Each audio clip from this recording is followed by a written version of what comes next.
that it's actually working now, so I'm talking and perhaps you can hear me. Let me type it in now, just in case. Let me know if you can hear me. Whoever's out there. Allison or whoever else. It says it's working. I mean, I'm seeing the thing go up when I talk, which is what was not happening before. Before it was just flat, but now it's going up and down. But I will not feel super confident about that until somebody confirms that it's actually working.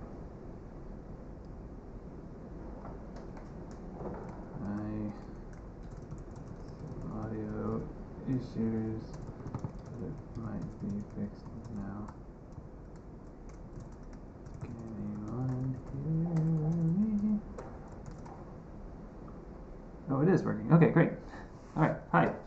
So here I am, and finally the audio is working. It's one of those things where I didn't, like I had something else plugged in, and the fact that that was plugged in meant the thing that I normally use, this webcam microphone, wasn't working, and I don't know why. It's just like I can't have two of them. It's just like the driver on the computer couldn't decide which one to use or something. I don't know, but it seems to be working now, so I'm going to proceed.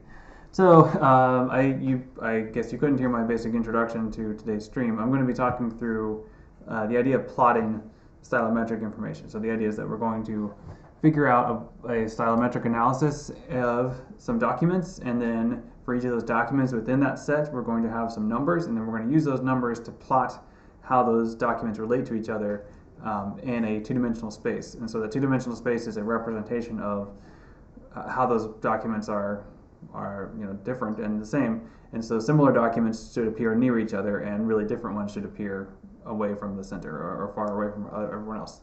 So that's the idea, and I did it, and it seems to work, and so I'm pretty excited about that. Also, just I mentioned that I got a haircut. My wife cut my hair, and I think she did a great job. I think it turned out pretty well, so I'm happy with that. And I'm happy with the weather. It's weird today. There was some crazy storming earlier. I hope everyone's all right. I saw a tornado warning up in North Stafford. I don't know if any of you are up there, but if you are, hopefully you're all right.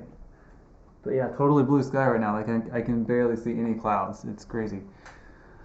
Okay, so let's get started. So what I was explaining before too was that I made this, like I went through all this earlier this afternoon, and I made a notebook where I was just kind of trying some things out. And I'm not going to share that notebook because not all of it worked. Like I had several like dead ends and kind of messy things where I was just sort of experimenting.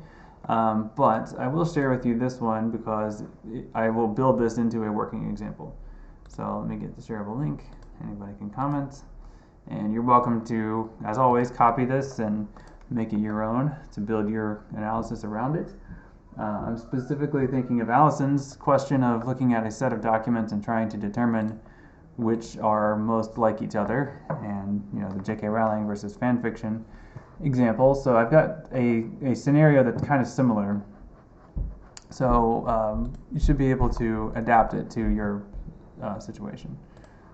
But of course, that's the idea.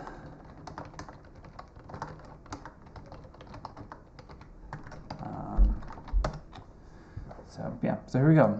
Now there's a typical kind of beginning point here, modules and libraries to import, and there's actually a lot on this one. So I'm going to just go ahead and get these out of the way.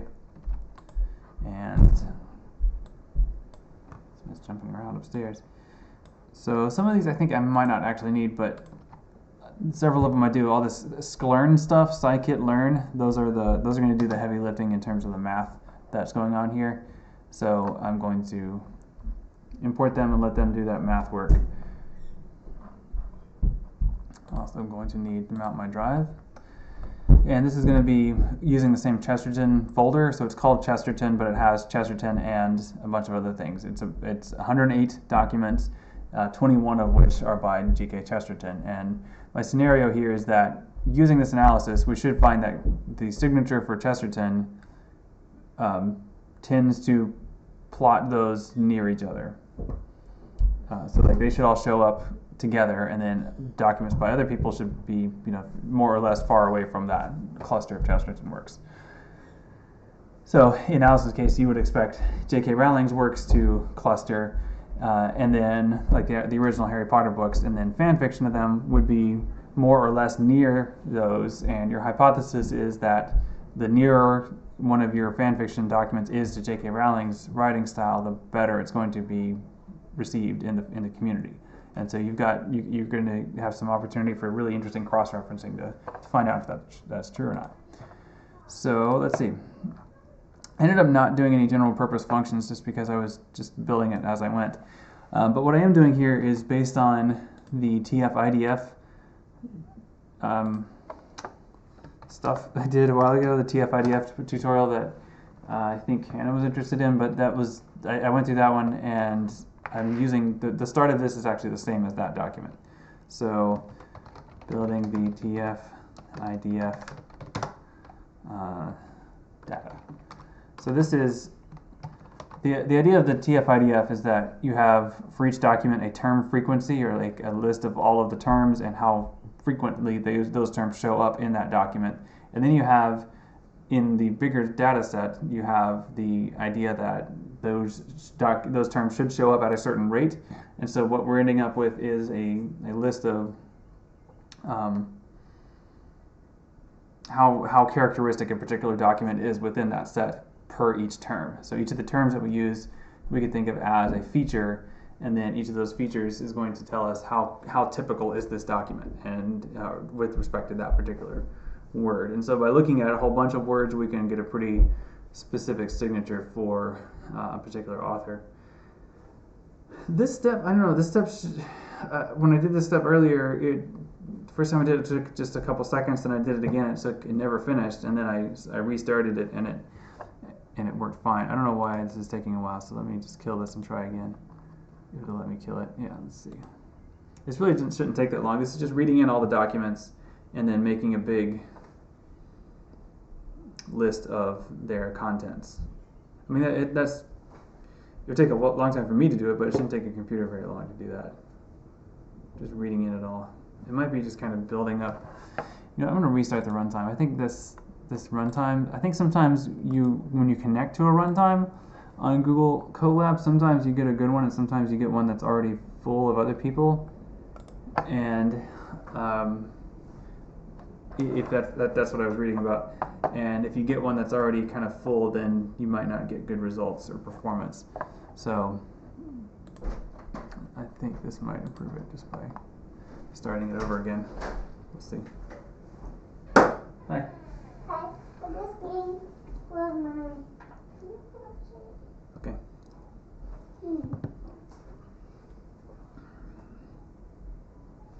So this cell isn't completing yet. I know this looks like a lot like my stream on Friday, where I thought things would take a few seconds and they ended up taking hours. This really should not take very long at all. Like, I totally did this earlier. I copied the cell. I mean, this is the same cell. I guess it's the same thing. Oh, come on. Well, while that's going, a couple other things generally. So, Camilla, I saw your question about the rubric for the project. I intended that as the starting point, and then no one really picked up on that or tweaked it at all. So, if there are things about it that you feel like are not reasonable, or you can't figure out how to fit your project into it, then we can certainly still talk about it. And maybe that's an individual conversation. Maybe your project needs to be thought of a little bit differently. That's totally fine. I mean, I meant it as a conversation about what successful means for different projects. So, I was trying to come up with a generic way to describe that, but I think everyone's projects are different enough that maybe that wasn't possible. The point is, use that as a starting point, but if you're still not sure how to make your project fit into that rubric, then let's adapt the rubric. Okay, so this is doing the vectorizing math. This is figuring out how. Let's copy this all. How much each document shows up, how much each term shows up in each document, and then it's transforming these into arrays, which is going to be a mathematical structure that can that can do this kind of operation much more efficiently. And again, this shouldn't take too long. There it goes. So we're proceeding. I'm just kind of copying these things out here. This part is not necessary, but just to kind of keep it consistent, I thought I'd include it. So that's the same thing twice. Yeah, I don't know why the Control-C, Control-V thing doesn't always work in here. But this is the TF-IDF example. It had you generating a bunch of CSVs, and I'll show you what that looks like. This is saving creating the output file names, and then this is going to loop through that whole thing and then make the output. Shouldn't take too long, and then we should be able to see how that looks over here on the left. It's going to be filling this folder up with CSV files. Yeah, there they are. So you might have done this and you ended up with a similar thing, and you might not know what to do with this next. And this is the point of today's lesson, is to show you some things that we can do with this.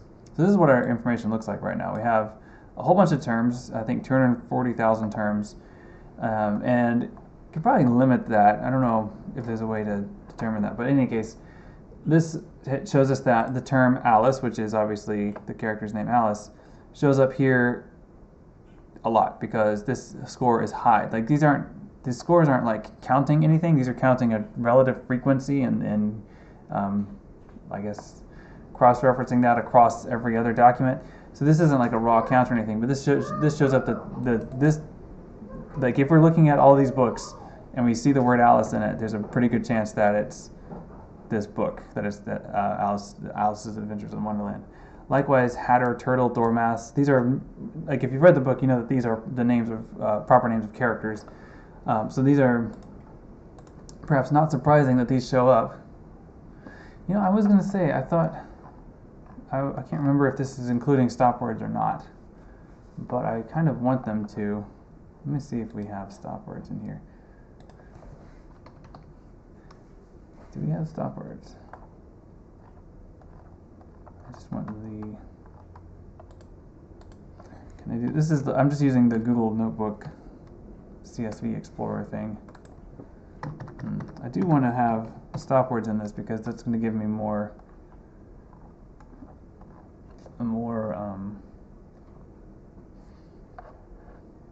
unconscious kind of signature, I guess, if that makes sense.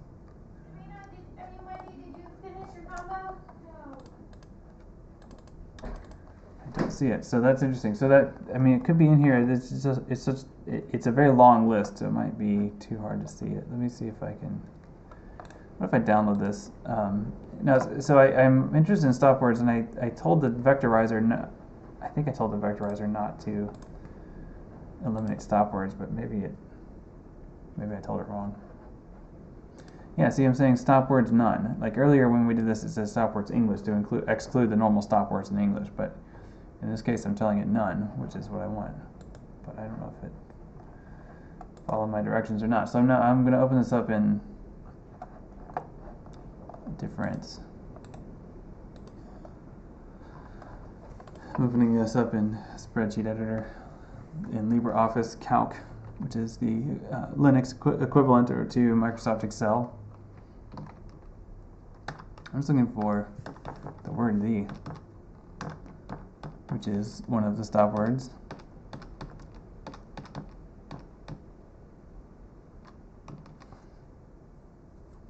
I don't think it's in here. It's kind of hard to search for this, so.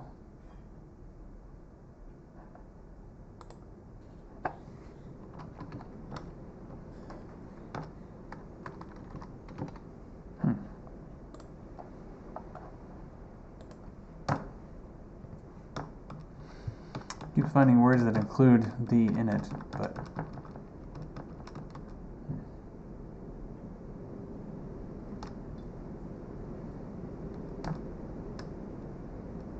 not the word "the" by itself. So this is a bit of an issue. Let me see if I can understand this. So it's saying maxdf, mindf. Let me just take a look at this. Maybe I've automatically excluded it because of those settings. I mean, this I can still proceed and build the example here, and it works okay without this. I just want to be sure I understand what it's doing. So let's see if I can, not that tab, let's see what I can do here. So let's find the documentation.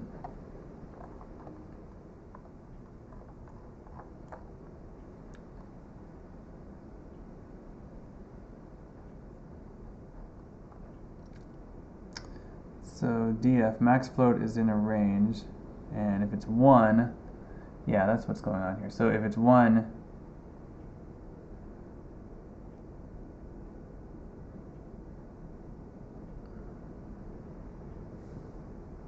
so the vocabulary is not none. Is my vocabulary none? Yeah, so it's saying that it's going to be excluding super common words, and that's a automatic way of doing the IDF, the stop word thing. Let's try this.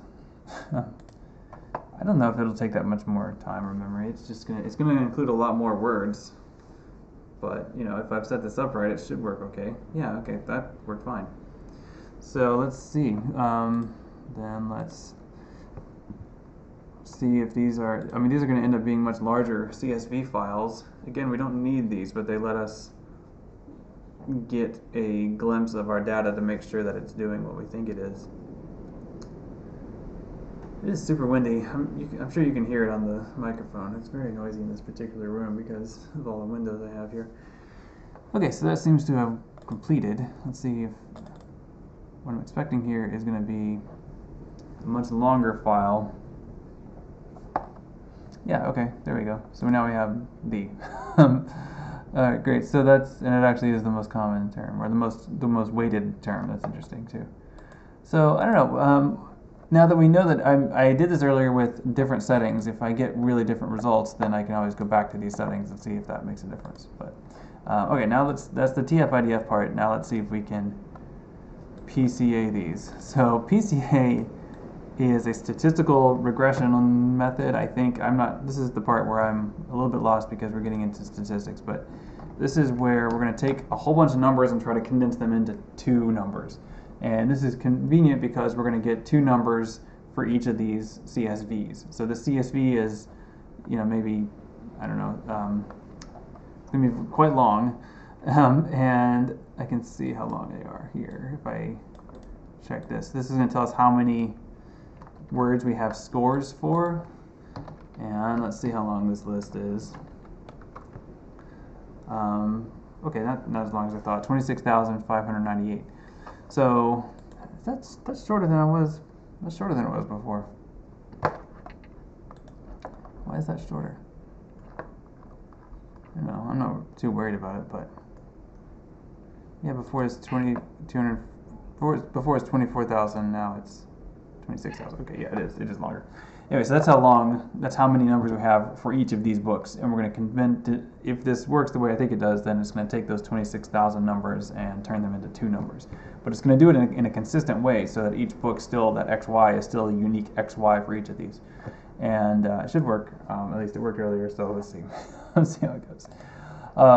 So this is the part where I've got bunches of different chunks, and some of them worked and some of them didn't.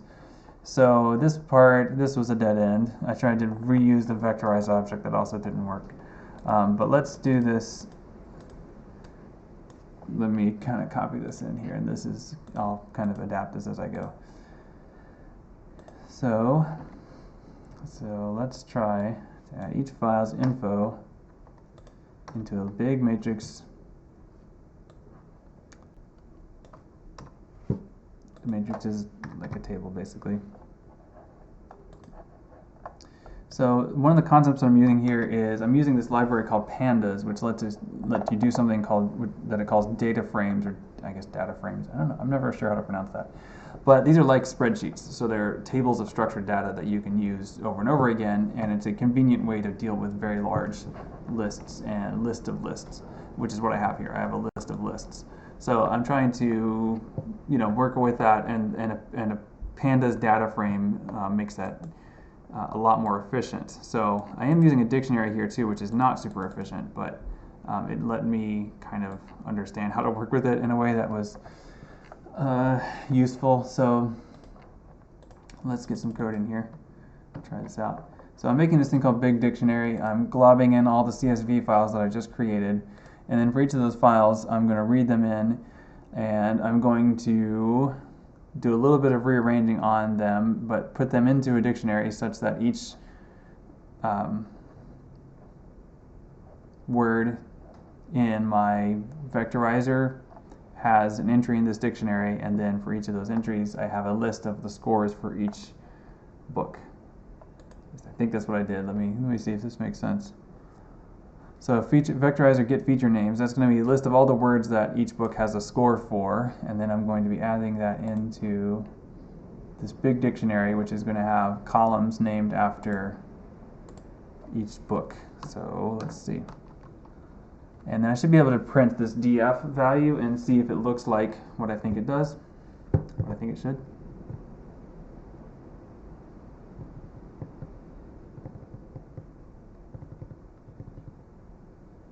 This is doing a bit of work here. This is reading all that data back in and rearranging it. And there we go. So when you print a data frame, it shouldn't try to display the whole thing. It should give me a truncated view of it, which is what I need. Yeah, okay, great. So what you can see now is like this is the index for each row, and so each of those corresponds to one of the words that we have scores for. And then for each book, you can see their numbers. So this is just a bunch of numbers, but I know what they each mean because of the order that they come in as. At least that's what I'm counting on here.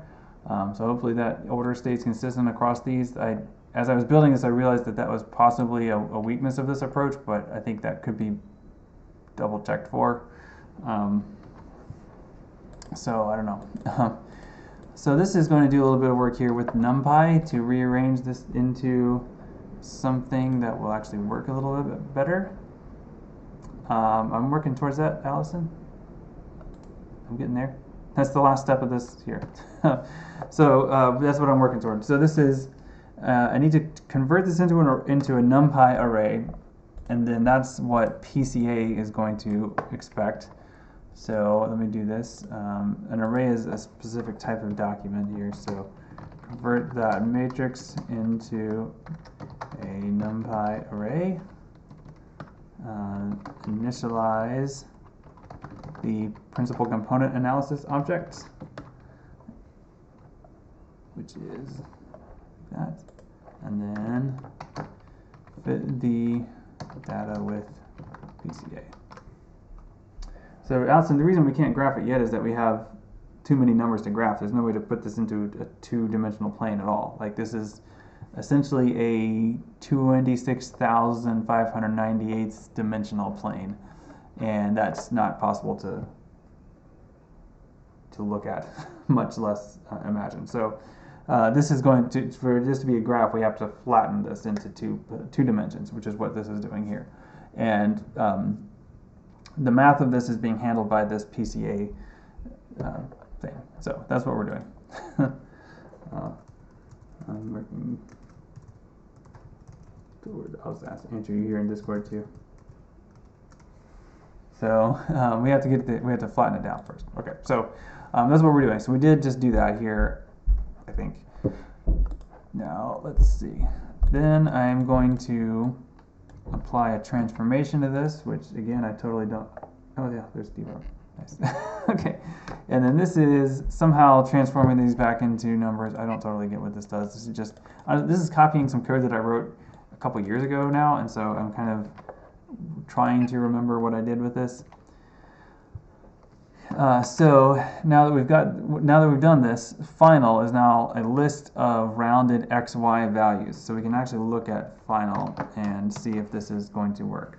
So it's a list of x and y coordinates, or we're going to use these as x and y coordinates. It's a list of, so for example, -1.7 and -8. These are numbers, and each of these rows corresponds to one of the books in my data set, one of the CSV files that I have all of these TF-IDF scores for. And now that I have number pairs, I can treat these like x and y values in a plot, and I can look at them. So I think that works. So now we have to try and plot it as it says here. Let me see how this. Let me add this here.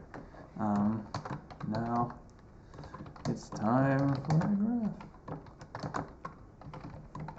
Let's see if we can plot this. Now this is going to be using Matplotlib again. Matplotlib works pretty well for a lot of things, but it's kind of stiff in the sense that I can't. It's just going to give me an image, like a PNG image, right here in the notebook. But that's the nice thing is that it's just right here, and I can run it all here in one place. You could certainly take those x and y coordinates into something else, like high charts or Google Charts maybe. High charts is pretty nice because you can embed it into a web page really easily. So I like high charts, but getting this to print in a format that you can copy and paste into high charts might take a little bit of trial and error, but I can help you with that if that's what you want to do. Okay, so let's see if we can plot this just with what we have. And it took me some trial and error. This is Matplotlib stuff. So first I'm going to set up a figure. I'm going to make it 12 inches by 8 inches to make it easy to see. I'm going to add, I don't remember what this is for, honestly, so maybe I'll try taking that out. But it's creating an axis, so yeah, it's just, I don't remember what the 1, 1, 1 is for that. So create the figure object, initialize an axis, I think. And now add each point. So this is after I had played with it a little bit and tried different options. So let me kind of reverse this a little bit, undo what I've got here a little bit so you can see what we have. So let's just take this part and then I'll add these other things back. And let's see, yep, okay.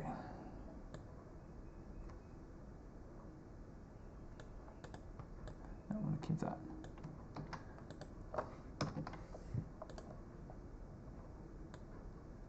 Yeah, those were tweaks down there. So I'm going to delete those, but I'm going to keep that annotate line because I found that useful.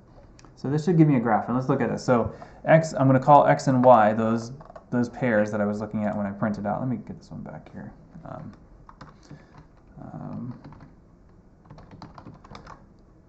When I'm looking at these x and y values, I'm going to call them x and y as I kind of go through that big long list of those final numbers. And then that's what the scatter method wants here for Matplotlib. It wants me to tell it the x first and the y first. It wants to know what color to make it and edge colors. I don't remember what edge colors do. Let's just try it. And then s equals 30. I don't remember what that does, but let's just try it and see what this looks like. So this should give us a graph, and we should see something that we can do something with. Okay, pretty neat. This looks pretty different than my graph did earlier. This one looks better. I really like this one. Okay, so the edge color is the color of the dot. Yeah, that's good. I like that. And S must be the size of the dot. Let's just try changing that to see if that really does make a difference that we like or not. Yeah, those are bigger dots. I think that's too big. Let's go back to 30. And I don't really care for that color of edge, so I'm going to take that off. So now we have a bunch of dots. They're all red. And remember, my hunch was that the books that are by the same author would show up near each other, because what TF-IDF is trying to show us is that there's a unique TF-IDF score for each term within each author's set of author's documents, and we can use that as a proxy for style. So that's a series of ifs, like that's a series of conjectures, and we're testing those with this method. So let's see what we find here. There is an interesting shape here. I'm kind of curious about why there's sort of this kind of fan shape to it. That shape was not noticeable in the last time I did this when I was excluding stop words. So that's something we might go back through and try different variations on. Okay, so what we're going to do is, we know that the CSV files is a list of the names of these files. Like, it's a list of the files that we are working with. So we can actually color code these dots based on the file name if we know what we're looking for. So we'll say so it's CSV files I is going to be whichever one we're plotting right now. So what we want to know is if Chesterton is in Chesterton. Is that right? So if Chesterton is in the file name, then let's make the color blue.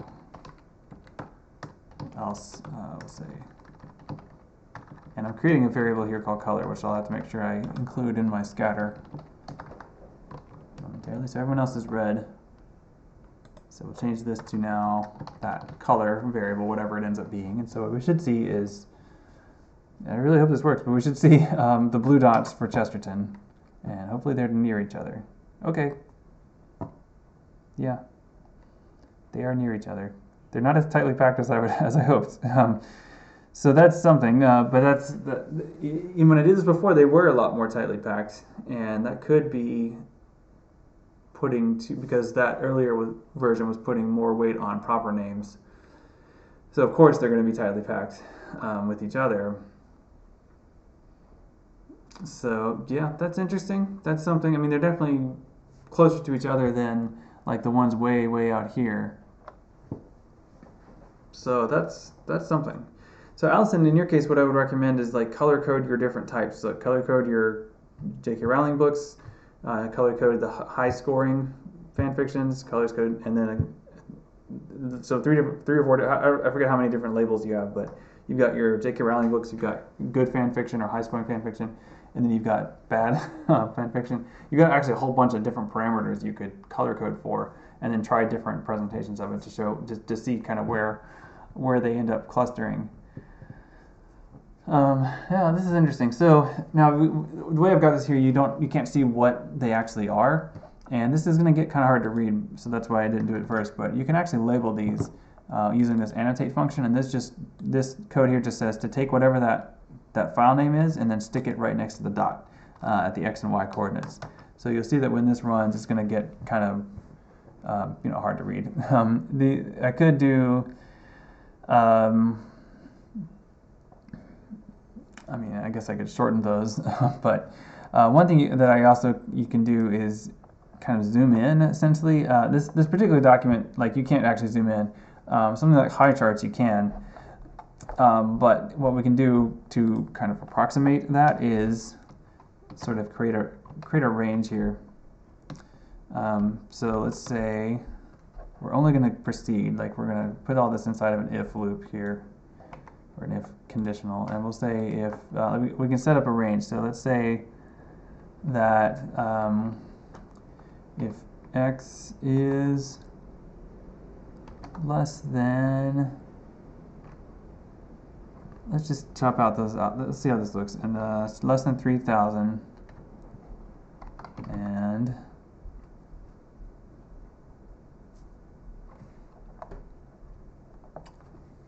x is greater than negative 3,000. So then we'll do,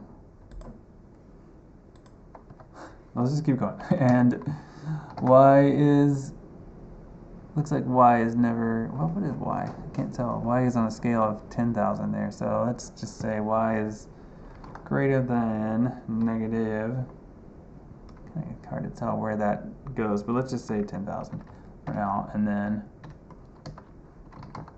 y is less than, okay, we can parameter. So basically I'm trying to create, this is only going to show me then the box that's between like 3,000, wait, I did that backwards. I often do that with x and y.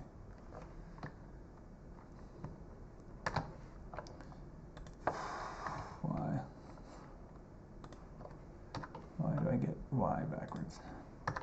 So this is basically just going to show us a range of these dots. It's going to ignore the ones that fall outside of this range.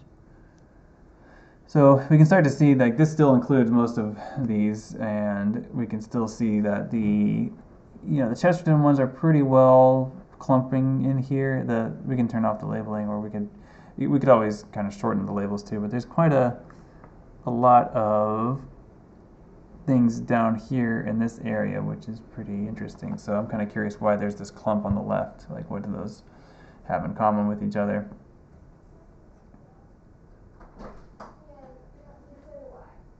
Yeah, the way that these are printed on top of each other is pretty much impossible to tell what some of these are if they're printed too close to each other. Well, I could shorten these a little bit by just replacing the string in the output.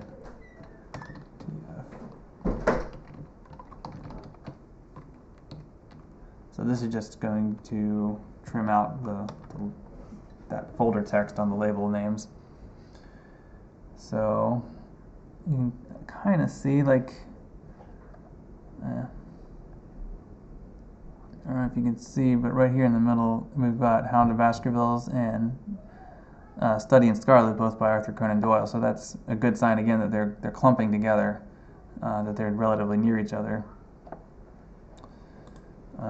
Let's see. Now we could actually just change some different colors, right? So let's say instead of this annotation, which is kind of messy, let's try it out with some different colors. How do we do else if in Python? I always forget if it's else if or else if.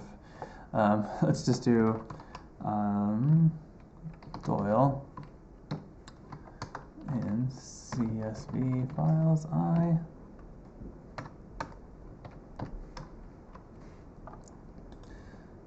We'll make that green, and there's more I know there's more elegant ways to color code a bunch of things or make a list of these. It's just, this is very explicitly written so that it's easier for you to read and also for me to show you, and also to kind of change things out as we go. What did I do wrong? Or is it elif? It is elif. Some languages have elif, so you can see there's the two by Doyle right there, and they're near each other, near-ish. There weren't that many other authors that were. Oh yeah, well Jane Austen's in here too, right? So let's do her. It's gonna get kind of hard to tell these apart after a while. So I'm trying to think of other authors that show up multiple times that we could try to track. I think Jane Austen's in here. Let's see.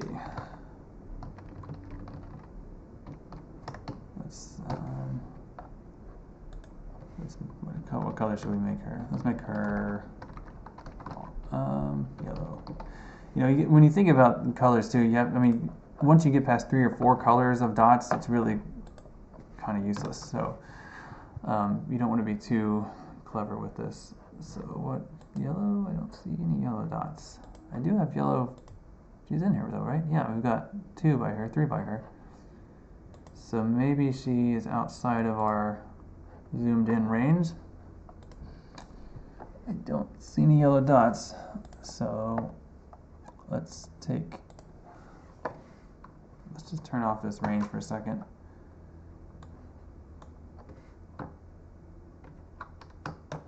See if she's one of the outliers. Yeah, she is. So look, she's down here on the bottom edge of this cone. So that's interesting that she's falling that far out. Yeah, we can make these bigger to make it easier to see that. Yeah, now we've got lots of dots overlapping each other now, but you can see that that's where Jane Austen ended up, down there. So that's pretty interesting. And then there's Doyle kind of in that middle line. Now, where they are, like which quadrant they're in or what their actual values are, that's really meaningless. This is all just relative to each other. Like that's where these dots positions are. Like that these are just in relation to where the other dots are. So don't read too much into that. But yeah, overall that's pretty cool. So that's a scatter plot. Now, there are other things you can do with these numbers. Like with these numbers, you could do something like you can actually calculate proximity between any 2 points in this. So you could say mathematically within this analysis whether Jane Austen is closer to, or whether, let's say, Sir Arthur Conan Doyle is closer to Chesterton, or like an average of Chesterton or an average of Jane Austen, and you could sort of create centers around those and then mathematically actually calculate the distance just using the basic Cartesian plane distance formula. So I don't know what you could do with that, but that's the way you could say that there's a kind of similarity, or you can measure a similarity. You could do something like that with J.K. Rowling's books. Again, you can say like here's the average position for all of the fan fiction with a certain tag, and then you could say that those tend to that average tends to be closer to J.K. Rowling than others, maybe if that's what you find. A lot of really interesting things you could explore with that once you have the ability to plot them, and then you can color code them based on the other things you know about them. So yeah, that took me a little bit to get started today with the audio, but I hope that was helpful. I mean, I've got this ability to graph this, and I've shared this notebook in there. If you were going to be using this in your own notebook, you would probably condense this a little bit, but feel free to do that, and feel free to work this out into your own examples. So Allison, I hope that helps, and if you have issues or questions about how to put this into yours, then certainly let me know. If you have any, looks like you're typing, so if you have any questions right now that you'd like for me to answer on the stream, I can do that, but we can also just chat one-on-one sometime. While Allison, you're typing, I saw Kelsey, you had a couple of questions, and let me get back to that. Yeah, Kelsey, I mean, it really depends on how you want it to look. Like, I can show you how to do it, but I think if you could tell me more about what you want it to look like, then I could probably figure out how to make Matplotlib do that. But you've also got, you've got numbers, and so I would recommend doing just the basic math, like to find the averages and then compare those, and then see if that's something you can do. You can do that. You don't have to use Matplotlib to do that. You can also just do that in a Google spreadsheet. Like, that's fine as a way to explore the data, and then you can create graphs within that. If you don't know how to do that, then I could show you that too. A lot of people do, so I'm hoping you know how to do that, but if not, again, just ask. That's what I'd recommend.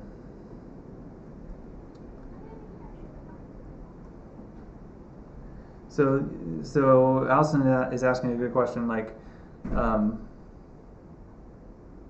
where do the names come from? And I'll try to answer the question, I think, if I understand what you're saying. So if you look at let me start with my folder.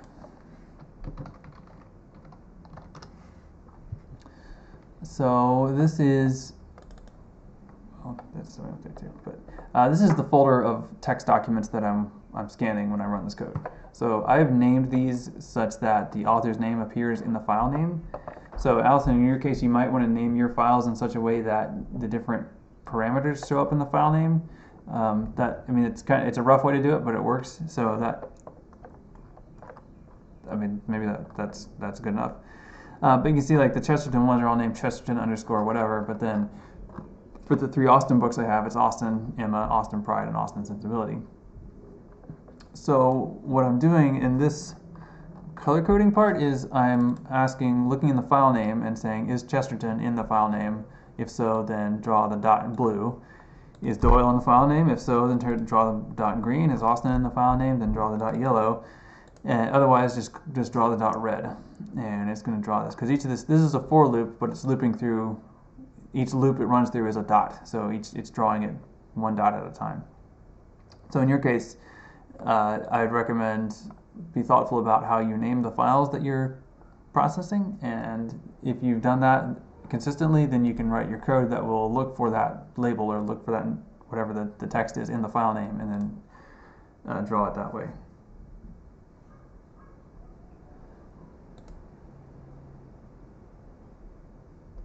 So hopefully that answers your question. Let me know in GIF form or in chat form. And yeah, so this is fun for me to figure out. And I will repeat my offer that I make to everyone. Like, I'm happy to write some code for you to help you solve a problem or understand the situation that you're at right now in your project. We're down to the point where we just have a couple of weeks left, so you really should be moving along on this project and starting the writing part of it. Ultimately, you're writing an essay in the sense that you are explaining things. It's going to look different than a traditional essay, but it's going to have explanation in it, and some data, and then some analysis. And so in doing that well, you're going to be using your skill as a writer to do that. So right now in the semester, this is where it would be great to start drafting that. It would be useful to have. I would love to start seeing some drafts of your projects so that I can help you make sure that they're communicating what they need to. So yeah, I'm not going to require you to turn in a rough draft. Like I think it's on the initial calendar, but everything being what it is, I'm not going to insist on that. But I would really like to see that. So yeah, if you have any questions, let me know. We're down to 2 viewers, so I can probably wrap it up. Hopefully, Allison, hopefully that answered your question. If not, of course, send me a follow-up and I'll see if I can explain it again. I might make another video if I have another thing I figure out that's helpful for people. But yeah, hopefully this was good. I liked the graph I ended up with, and I found something interesting. So that's the great thing whenever you can explore your data and discover things you didn't know ahead of time. And Allison's typing, so let her finish that thought, and then okay, there's a GIF or an image. Yeah, great. Okay, great. All right, well, I'll wrap it up, and I'll do another one of these probably on Wednesday. Again, I'm taking requests, so if you have a thing you'd like for me to show you, I can do that. Even something that I've already covered, if you'd like for me to do it again, if it didn't make sense, then by all means let me know. Okay, well, thanks for watching. Have a good afternoon.